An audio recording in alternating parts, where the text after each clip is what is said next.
Mumiai. Pasakojimas apie nematomą vaiką.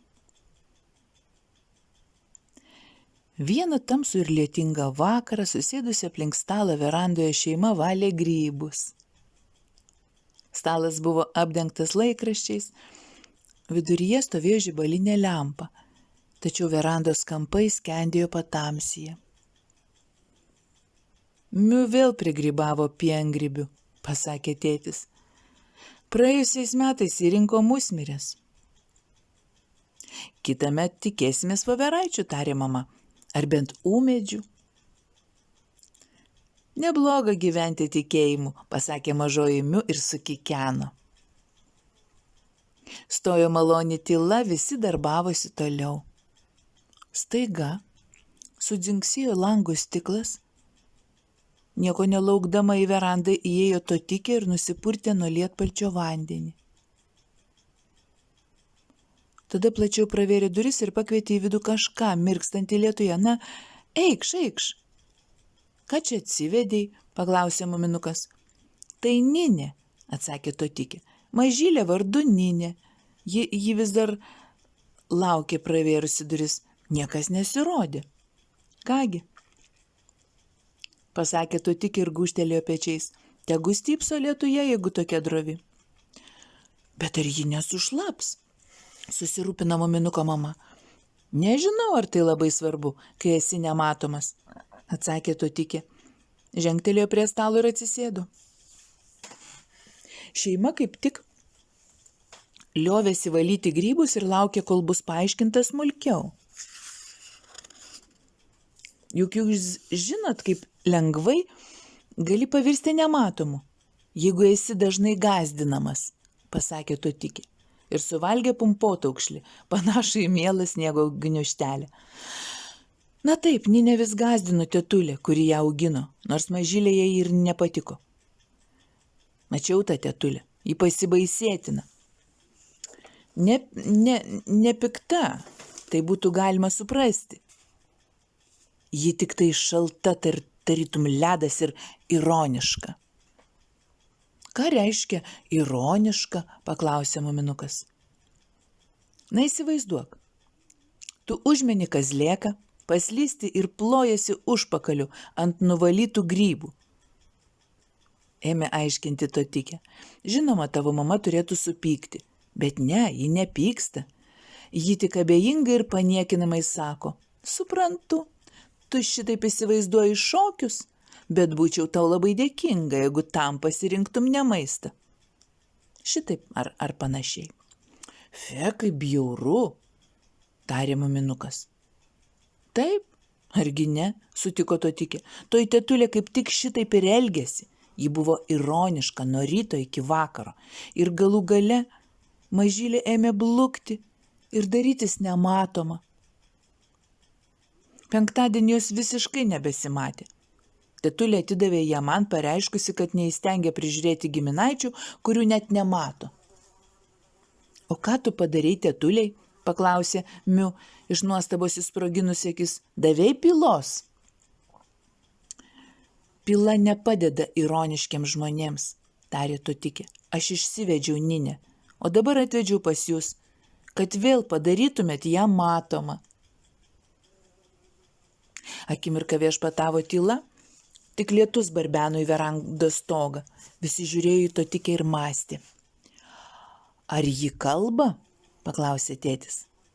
Ne, bet tetulė parišo jai po kaklu varpelį, kad žinotų, kur mažylė yra.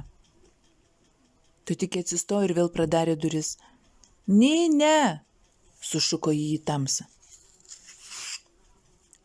Drėgnas ir šaltas rudens oras plūstelėjo į verandą ir šviesos stačiakampis nusidriekė ant šlapios žolės.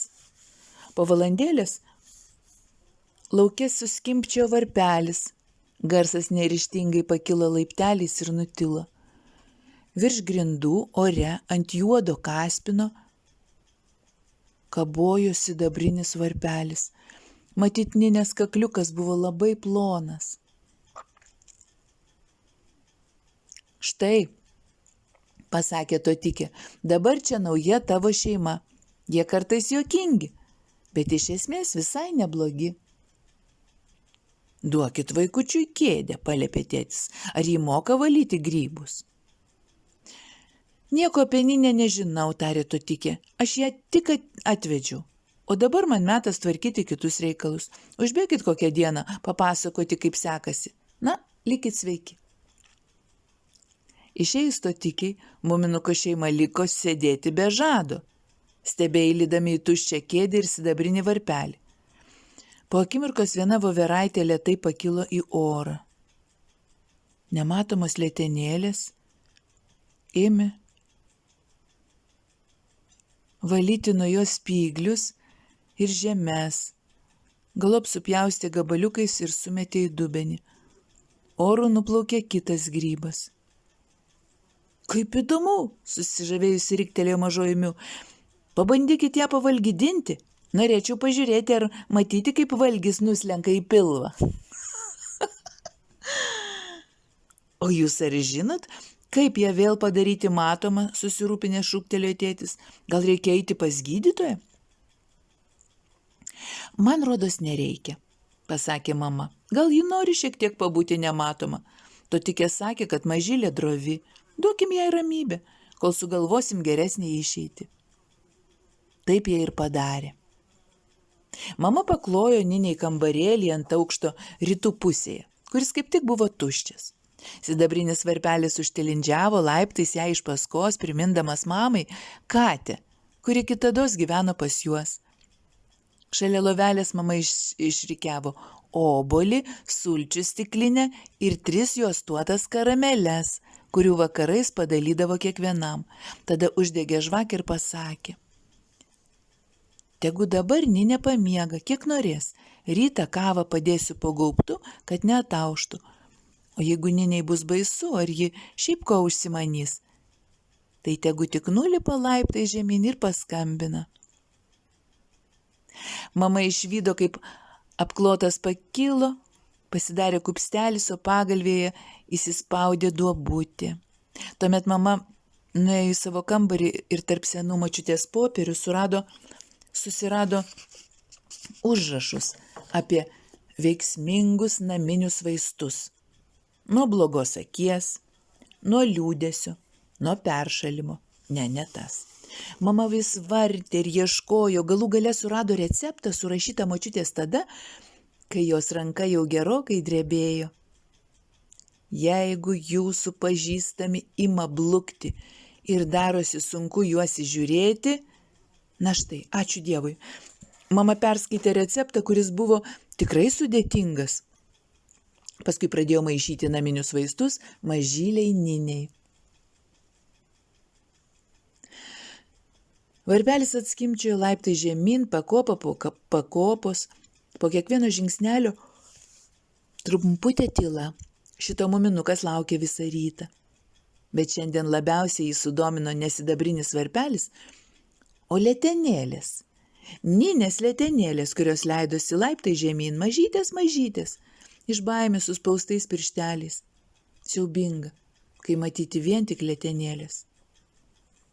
Muminukas užsiglaudė už krosnės, kaip pakerėtas stebėjo tas letenėles, kurios nutipeno į verandą. Paskui Ninė ėmė gerti kavą. Puodukas kilnojosi nuo stalo ir vėl leidosi ant jo. Jis suvalgė sumuštinį su marmeladu.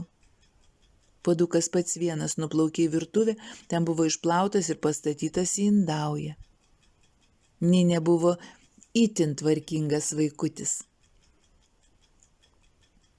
Muminukas išlėkė į sodą šaukdamas: Mama, ji jau turi letenėles, letenos matyti.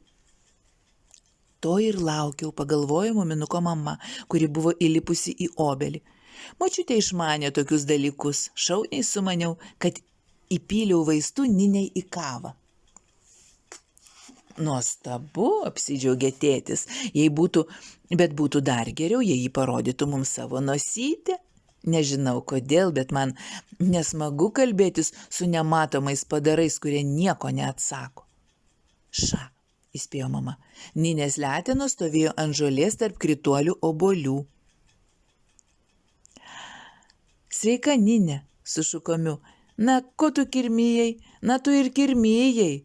Kada parodysi mums nosį? Matyt, tu tikra pabaisa, jeigu pasidarai nematoma. Nutilk, šnipštelėjo muminukas, jis įžeis. Jis žengtelėjo prie Ninės ir tarė, nekreipk dėmesio į Miu, jis toržievė. Tau pas mus niekas negresia. Nė negalvok apie tą klaikę tetulę, ji čia neateis ir tavęs nepasiims. Ta pat akimirką Ninės letenėlės nublanko, vos galėjai žiūrėti ją žolėje. Koks tu kvailas, mielasis, supyko mama. Argi nesupranti, kad nevalia vaikui to priminti, skink obuolius ir neužink burnos. Visi ėmė skinti obuolius. Pamažiukai Ninės letenėlės vėl išryškėjo ir įsikorė į obelį. Buvo gražus rudens rytas, pavėsyje truputį šalo nosis, bet saulėkaitoje šilta, beveik kaip vasara. Po nakties lietaus visur šlapia, spalvos labai ryškios. Kai obuoliai buvo nuskinti ar nupurtyti, tėtis atnešė didžiausią obuolių trintuvę ir jie pradėjo gaminti tyrę. Muminukas suko rankeną. Mama dėjo obuolius, o tėtis nešė tyrę stiklainius į verandą. Mažoji Miu sėdėjo medyje ir plėšė didžiąją obuolių dainą. Staiga kažkas džergštelėjo. Pačiam sodų tako viduryje atsirado didžiulė obuolių tyrės krūva, prismigusi stiklo šukių, o šalia jos Ninės letenėlės, kurios greitai bluko ir galop visai išnyko.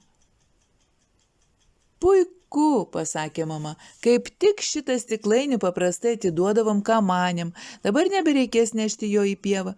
O močiutė visada sakydavo, kad jeigu nori, jog žemė būtų tau dosni, turi pats rudenį ją apdovanoti. Vėl išryškėjo Ninės letenėlės, o virš jų 2 plonos kojytės.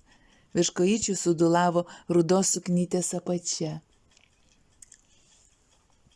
Matau jos kojas, suriko muminukas. Sveikinu, pasakė mažoji Miu ir pasižiūrėjo žemyn iš obels. Neblogai. Bet Mora žino, kodėl tu ruda kaip tabakas. Mama pasveikino pati save ir prisiminė išmintingąją močiutę ir jos naminius vaistus. Ninė sekiojo jiems iš paskos visą dieną. Muminuko šeima priprato prie to keliaujančio varpelio ir jiems nebeatrodė, kad Ninė labai keista. Vakare ją beveik pamiršo. Bet kai visi sugulė, mama išėmė iš savo stalčiaus raudoną kaip rožė šalį ir pasiuvo iš jo suknytę. Gatavą suknytę nunešė į kambarėlį ant aukšto rytų pusėje ir atsargiai išskleidė ant kėdės, nes ten jau nebedegė šviesa. O ant suknytės uždėjo platų kaspiną plaukams išlikusios atraižos. Mamai buvo nepaprastai smagu. Tarytum vėl siūtų drabužėlius lėlėms. O linksmiausia buvo tai, kad nežinia, geltoni ir juodi lėlės plaukai. Kitą rytą Ninė nulipo žemyn apsirengusi suknyte. Ji buvo matoma iki kaklo. O atėjusi gerti kavos, tūptelėjo ir plonu balseliu padėkojo. Labai ačiū. Muminuko šeima taip susijaudino ir susigėdo, kad nesusigriebė atsakyti, bet to nė vienas nežinojo, kur kreipti akis, šnekantis su Ninė. Aišku, bandė žiūrėti truputį aukščiau varpelių, nes ten tikriausiai buvo Ninės akis. Tačiau žvilgsnis slydo žemyn ir kliuvo už to, kas buvo matyti, o taip elgtis lyg ir nemandagu. Tėtis kostelėjo. Smagu, prašneko jis, kad šiandien mažylės Ninės matyti daugiau, o jo daugiau matyti, juo linksmiau. Miu nusikvatojo ir trinktelėjo šaukštu į stalą. Gerai, kad pradėjai kalbėti, tarė ji, jeigu tik turėsi ką pasakyti. Ar moki tokį šaunų žaidimą? Ne, kokį, ar moki kokį šaunų žaidimą? Ne, cyptelėjo Ninė, bet esu girdėjusi, kad kai kas žaidžia. Muminukas susijaudino ir nusprendė išmokyti Ninę visų žaidimų, kokius tik moka pats. Pagėrė kavos, visi 3 nuėjo į paupį žaisti. bet Ninė pasirodė esanti nepakenčiama. Ji linkčiojo, tūpčiojo, rimtai atsakinėjo, žinoma, kaip malonu, be abejo. Ir norom nenorom į galvą lindo mintis, jog jį žaidžia tik iš mandagumo, o ne iš linksmumo. O dabar bėgte marš, sušuko Miu, ar tu visiškai nemoki šuoliuoti? Ninės kojytės klusniai pabėgėjo ir pašokčiojo, o paskui vėl stovėjo nukorusi rankas. Tuščia apykaklė virš varpelio atrodė keistai ir apgailėtinai. Gal lauki, kol pagirsiu, sušuko Miu, ar negali pasijudinti, gal man tave pargriauti? Geriau ne, nuolankiai sucypė Ninė. Ji visai nemoka žaisti, nusivylė sumurmėjo muminukas. Ji nemoka pykti, tarė mažoji Miu, o čia ir yra jos nelaimė. Paklausyk manęs, pareiškė Miu. Priėjo prie pat Ninės ir niršiai nuvėrė ją akimis. Tu niekuomet neatgausi veido, kol neišmoksi muštis. Patikėk manim. Žinoma, sutiko Ninė ir atsargiai atsitraukė atgal. Bet geriau nepasidarė. Galų gale niekas nemokė jos žaisti. Smagios istorijos jai irgi nepatiko. Taip. Galų gale niekas nebemokė jos žaisti. Smagios istorijos jai irgi nepatiko. Ji niekuomet nesijokė ten, kur dera. Apskritai nesijokė. Todėl pasakotojas suglumdavo, taigi visi davė jai ramybę. Bėgo dienos, o Ninė vis dar neturėjo veido. Visi priprato, kad raudona Ninės suknytė sekioja paskui muminuko mamą. Kai tik mama sustodavo, nutildavo ir varpelis, o jai pajudėjus varpelis vėl sutilindžiuodavo. Virš suknytės ore siūruodavo didžiulis rožinis kaspinas. Keistokas vaizdas. Mama ir toliau girdė Ninę naminiais močiutės vaistais, bet niekas nepadėjo. Taigi taip ir liko. Tik mama ėmė manyti, kad anksčiau žmonės gal neturėjo veidų, o Ninė gal nebuvo labai jau daili. Todėl kiekvienas turėjo įsivaizduoti, kaip jie atrodo, o tai kartais galėtų paįvairinti pažintį.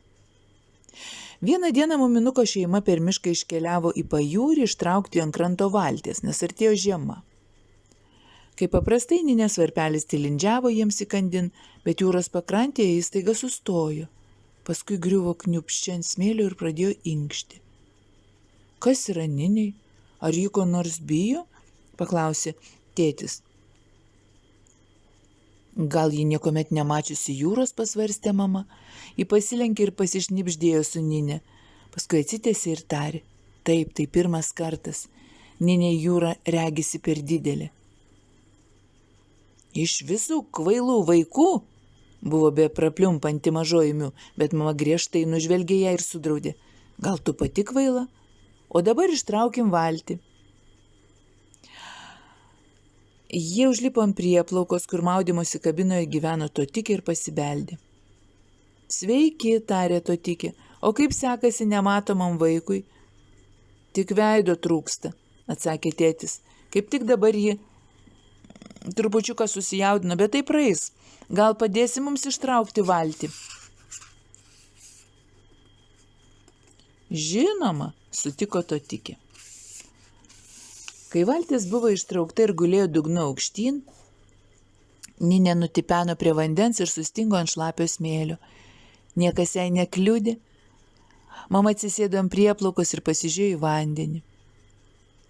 Fe, koks jis atrodo šaltas, tarė ji, ir nusižiovavusi pridūrė, kad seniai buvo nutikę kas nors įdomaus. Tėtis mirktelėjo muminukui, klaikiai išsivėpė ir ėmė lėtai sėlinti prie mamos iš užpakalio. Aišku, jis nė neketino įmesti jos į vandenį, kaip išdikaudavo tada, kai mama buvo jauna. Gal negąsdinti neketino, norėjo tik kiek pralinksminti vaikus. Bet jam dar neprisėlinus pasigirdo žviegimas, raudona suknytė kaip žaibas perskriejo per prieplauką. Tėtis suriko, o jos skrybelė pliumptelėjo į jūrą. Ninė suleido nematomus dantukus, savo dantukus tėčiui į uodegą, o jie buvo tokie aštrus. Valio, suklikomiu, nei aš nebūčiau geriau padariusi. Ninė stovėjo ant prieplaukos piktų riestanosių veidelių, apsuptų rudų kirpčių. Jis sušnipštė ant tėčio kaip katė. Nedrįsk mesti mamos į šitą didelę siaubingą jūrą. Aš ją matau, sušuko muminukas. Kokia ji meilutė. Nieko savo meilutė, tarė muminuko tėtis apžiūrinėdamas įkastą uodegą. Kvailesnio, piktesnio, blogiau išauklėto vaiko nesumatęs, nei su galva, nei be galvos. Jis atsigulė ant prieplaukos ir pabandė su lazda išgrėbti skrybelę. Ir kai jau buvo be ištraukęs, paslydo ir nėrė į vandenį žemyn galvą. Ta pačia akimirką atsistojo ant dugno, iškišęs virš vandens galvą su dumblo pilnomis ausimis. O, sukliko Ninė, kaip linksma, kaip nuostabu. Ir prapliupo taip kvatotis, kad net prieplauka drebėjo. Sako, kad ji niekuomet anksčiau nesijuokdavo, sutrikusi tarė Totikė.